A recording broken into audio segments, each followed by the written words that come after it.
Bienvenidos a este módulo 8, Ecología y Sociedad. Estamos ahora en la unidad número 3, Ecología de Ecosistemas. Veremos un poco acerca de la temática flujo de energía por el ecosistema. Para ello, debemos recordar que es un ecosistema. Es un sistema biológico constituido por comunidades de organismos vivos y el medio físico donde se relacionan. Se puede dividir en dos tipos. En el biotopo, que está constituido por el medio, el sustrato y factores ambientales abióticos, tales como la energía que llega del sol, temperatura, precipitaciones, el viento, la presión. Entre el sustrato tenemos el suelo, rocas, grava, arena, otras por ahí. Y tenemos ahora la biocenosis. La biocenosis constituye todos los organismos vivos de la comunidad o las diferentes comunidades que se interrelacionan en el ecosistema.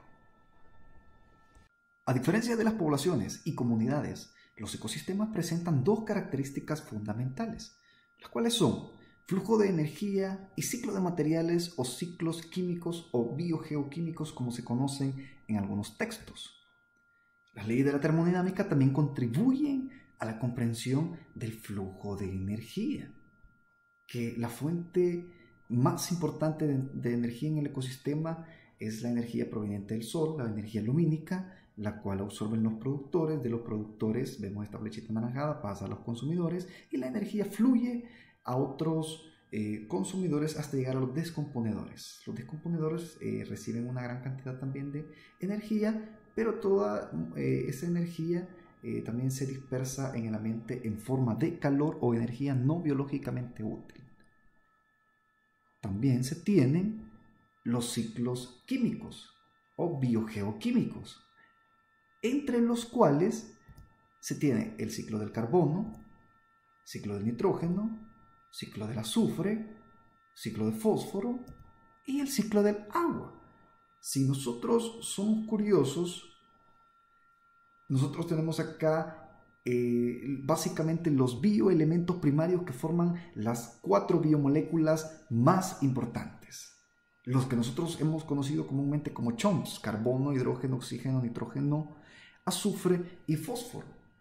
Estos bioelementos son los que se ciclan en todo el ecosistema, los cuales pasan de los productores a consumidores, también pueden pasar a descomponedores, pero al final los descomponedores básicamente los reducen a nutrientes inorgánicos, que son estos 6 bioelementos que nosotros tenemos por acá, para poder volver a ser reincorporados a los productores en el proceso de fotosíntesis. Centrémonos en el tema principal, el flujo de energía en el ecosistema. Sabemos y entendemos que el sol es la fuente principal de energía para todos los ecosistemas en el planeta. De toda la energía que el sol emite, menos de la 1.000.000.000ª parte de la energía solar total llega a la atmósfera, a la Tierra. Pero existe algo bien curioso. El 30% de esa energía es reflejada de inmediato al espacio por medio del albedo planetario que manifiestan y ejercen los polos, los casquetes polares y las nubes. El 47% es absorbido por la atmósfera y es lo que permite también el efecto del control de la temperatura en el planeta con la ayuda del efecto invernadero. Menos del 1% impulsa los vientos y las corrientes oceánicas. El 23% de esa energía activa el ciclo hidrológico, y toda la energía que llega a la superficie, llega al suelo, llega a la litosfera, al final es devuelta al espacio en forma de calor por irradiación solar. Esa radiación llega a la litosfera, pero también es regresada por medio de irradiación en forma de calor. solamente el 0.02% es capturada por la fotosíntesis. Algunos textos sugieren y manifiestan que es cerca del 1%, pero algunos otros dicen que es aproximadamente el 0.02% es capturada por la fotosíntesis. ¿Qué quiere decir eso? Que del 100% de la energía que viene del Sol e impacta nuestro planeta, solamente cerca del 0.02% o 1%, como lo dicen algunos textos, es capturada e ingresada al ecosistema para realizar todas sus funciones biológicas y ser transformada a energía química. Relacionando el flujo de energía con la primera ley de la termodinámica, en la cual el trabajo y el calor transferido, que es intercambiado en un sistema a través de una nueva variable termodinámica, para el caso de los seres vivos, la energía interna o energía química, la cual es transformada de la energía solar que viene en forma de fotones o en forma de longitud de onda por medio del espectro de la luz visible, en la cual es fotosintetizada, y esa energía química es utilizada por las células.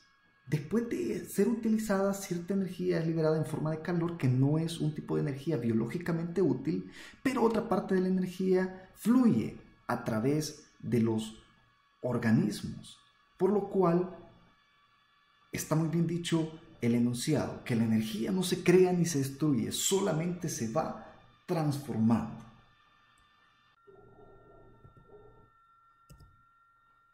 Vemos acá cómo se cumple el enunciado. La energía proveniente del Sol pasa por los diferentes niveles tróficos y es utilizada por todos los organismos hasta llegar a los descomponedores. En cada uno de estos procesos hay un desprendimiento de calor por medio de la entropía, que se da ese desorden de moléculas para luego ser liberados al espacio. Veamos ahora cómo la segunda ley de la termodinámica se relaciona con el flujo de energía en el ecosistema. Esta afirma que cuando se transfiere o transforma la energía, parte de ella se adapta a una forma que no puede trasladarse. Esto está muy ligado con el diezmo ecológico. ¿Qué es el diezmo ecológico? Es una consecuencia de esta segunda ley, ya que en cada transferencia hay una pérdida considerable de energía.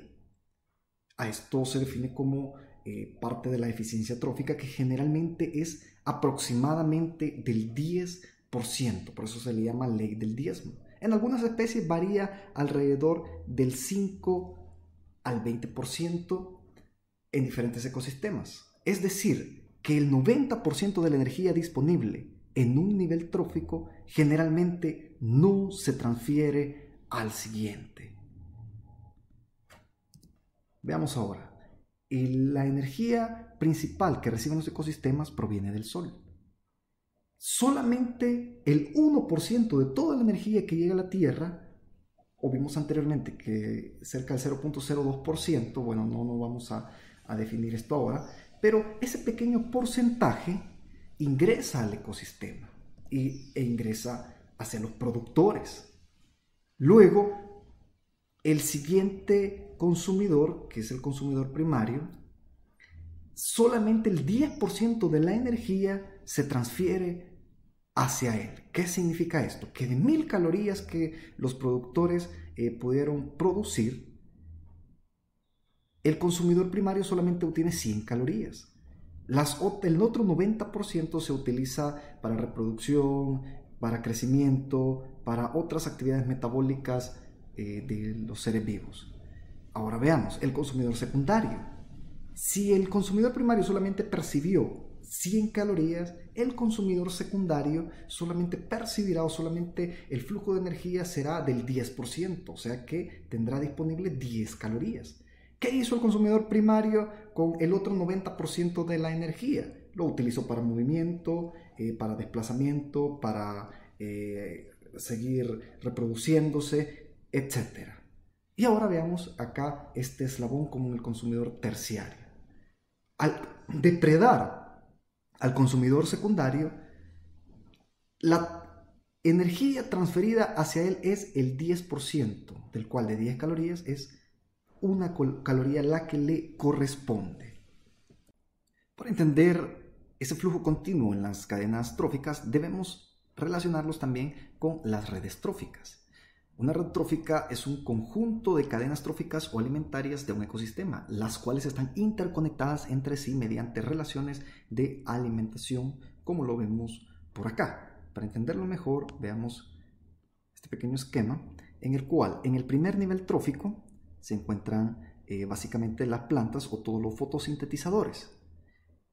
Ya en el segundo nivel trófico tenemos descomponedores, algunos mutualistas, patógenos, parásitos y consumidores de raíces. En este caso, los consumidores de raíces tenemos estos nemátodos, los que hacen esa interacción mutualista como los hongos micorrízicos.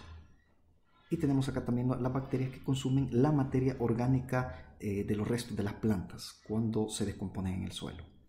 Luego tenemos el tercer nivel, ya son depredadores herbívoros. Tenemos algunos artrópodos, los cuales consumen nemátodos, algunos hongos. Nemátodos también que son consumidores de bacterias y hongos, ya entran en este tercer nivel trófico por depredar a estos herbívoros. Tenemos algunos protozoarios también como las amibas, flagelados y ciliados. Y vamos al cuarto nivel trófico, en el cual tenemos, por raro que lo parezca, algunos artrópodos que también depredan artrópodos, algunos nemátodos también acá en este cuarto nivel, los cuales pueden depredar algunos nemátodos más pequeños, consumidores de hongos, bacterias, e incluso algunos protozoarios que se encontraban en el tercer nivel. Y el quinto nivel tenemos depredadores superiores, en este caso aves, animales, pueden haber algunos reptiles por aquí, algunos anfibios, de los cuales depredan artrópodos, artrópodos que fueron depredadores también de otros artrópodos más pequeños o nemátodos. Y tenemos los animales también que ellos se convierten en depredadores superiores por encontrarse en este quinto nivel. Hablemos ahora de la productividad de los ecosistemas. Los valores aproximados de radiación solar que diariamente recibe la Tierra es de 1 por 10 a la 22 joules. Un joules es equivalente a 0.239 calorías. Sabemos que menos del 1% de la energía que ingresa al planeta es usada en el proceso de la fotosíntesis. Pese a ello, los productores primarios de la Tierra generan alrededor de 150.000 millones de toneladas métricas de material orgánico cada año, un equivalente a 1.5 por 10 elevado a la 14 kilogramos de materia orgánica. Para entender la productividad de los ecosistemas debemos de relacionar dos conceptos. Número 1, la productividad primaria bruta, y número 2, la productividad neta primaria o productividad primaria neta. Ojo con esto, la productividad primaria bruta es la cantidad total de energía fotosintética capturada en un periodo de tiempo. Es toda la energía que logra captar los productores y disponibles para ellos. Mientras que la productividad neta primaria es equivalente a la energía que se fija en los tejidos después de la respiración. Después de que ocurre todo el proceso de respiración celular, esa energía que se fija en los tejidos es la productividad neta primaria. En conclusión, entonces, la productividad neta primaria es igual, ojo con esto, a la productividad primaria bruta menos la respiración vegetal. Por consiguiente, a esa energía neta disponible para la producción de biomasa por el organismo consumidor, o sea, ya quien consume al productor, se le denomina productividad secundaria, la cual depende en gran medida de la productividad primaria en un ecosistema. La eficiencia de la producción está claramente ligada a la producción secundaria, que es la cantidad de energía química en los alimentos de los consumidores, el cual se convierte en su propia biomasa o una biomasa nueva ya en el otro organismo. Acá también se considera la transferencia de materia orgánica de los productores a los consumidores, pero no se consume todo. Aproximadamente la sexta parte de la producción total de la energía que ingresa al ecosistema y la otra parte es prácticamente consumida por los detritívoros, como lo son los hongos y las bacterias. A nivel mundial, la eficiencia de producción de biomasa está altamente relacionada a dos cosas: a la cobertura vegetal que está sobre las tierras continentales o a la intensidad de luz que impacta ciertas zonas del planeta con sus movimientos de traslación. Siempre esa intensidad de luz varía en diferentes zonas. Siempre la intensidad de luz es más marcada durante todo el año o tiene mayor incidencia sobre los trópicos. Por eso vemos acá que en tierras continentales, específicamente sobre el trópico, acá vemos América desde el Istmo Centroamericano hasta el bosque, el Amazonas. La producción primaria neta en kilogramos de carbono por metro cuadrado al año es altamente eficiente. No así en la superficie de los océanos. Vemos acá África en la parte superior del continente, por ser zona desértica sin haber mayor cobertura vegetal, no hay alta producción de biomasa, aunque la incidencia de luz sea bastante importante, sino que específicamente se manifiesta acá en el bosque tropical o en la zona boscosa tropical del continente africano. También acá en las islas de Oceanía, bueno, Australia es la excepción porque su mayor parte es desierto, pero en estas islas de la parte de Oceanía podemos encontrar una alta eficiencia de producción. Entonces, recordemos, depende de la intensidad de luz que impacte en las zonas del planeta si es su eficiencia. Específicamente en los trópicos es donde se da mayor producción de biomasa a nivel mundial. La eficiencia de la producción, tomando como ejemplo una oruga. De 200 joules, de los cuales ha obtenido de la biomasa, de lo que ha ingerido de esta hoja, solamente 33 joules forman parte de la producción de la nueva biomasa, denominada producción secundaria, y ayuda para el crecimiento de tejidos. El 100% no es asimilado, sino que es eliminado en las heces, y el 67% se utiliza para la respiración celular. Por consiguiente, la biomasa asimilada o la energía asimilada en la biomasa es de 100 joules, descartando los 100 joules de las heces. Entonces, ahora bien, para medir el porcentaje de la eficiencia de producción, se multiplica la producción secundaria neta por el 100% entre la asimilación de la producción primaria. ¿Cuál es esa asimilación de la producción primaria? Es la sumatoria de la producción secundaria, en este caso serían los 33 joules, más la biomasa en la cual se encuentra la energía para la respiración celular. Básicamente todo lo asimilado. No así estos porcentajes o este valor, perdón, del 100 joules de las heces, estos no entran en esta asimilación de la producción primaria porque se elimina fuera del organismo. Entonces, al hacer la operación, la producción secundaria neta, que equivale a 33 joules, por el 100%, entre 100 joules, que es la sumatoria de la producción secundaria con 33 joules, más la respiración celular o la energía para la respiración celular, que son 67 joules, hago la aclaración, es todo lo asimilado. Entonces esto nos da como resultado 100 joules. Entonces 33 por 100% entre 100 nos da un 33% de la eficiencia de la producción para este organismo en específico bajo estas condiciones. Trófica y pirámides ecológicas. Una pirámide ecológica es una representación gráfica que da información acerca de los niveles tróficos de un ecosistema. Cada nivel está representado por un rectángulo con una anchura proporcional al valor que lo representa.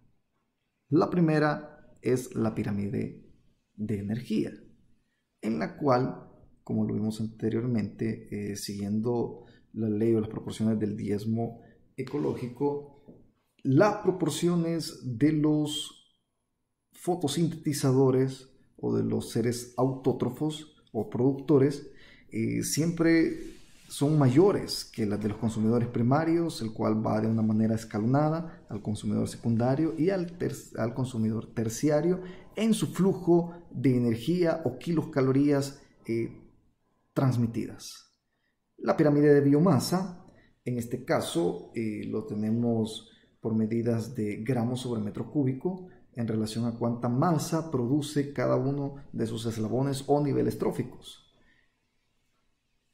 Pirámide de número, de igual manera, relaciona los números de individuos en los cuales se encuentran en cada nivel.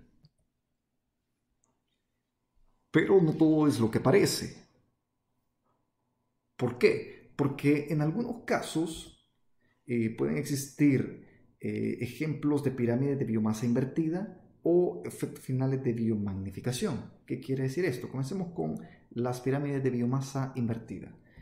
Un ejemplo muy común es que durante un periodo de tiempo en los cuerpos de agua, la biomasa del fitoplancton como productores es menor relacionada con el zooplancton. Entonces, esto cambia la forma de la pirámide.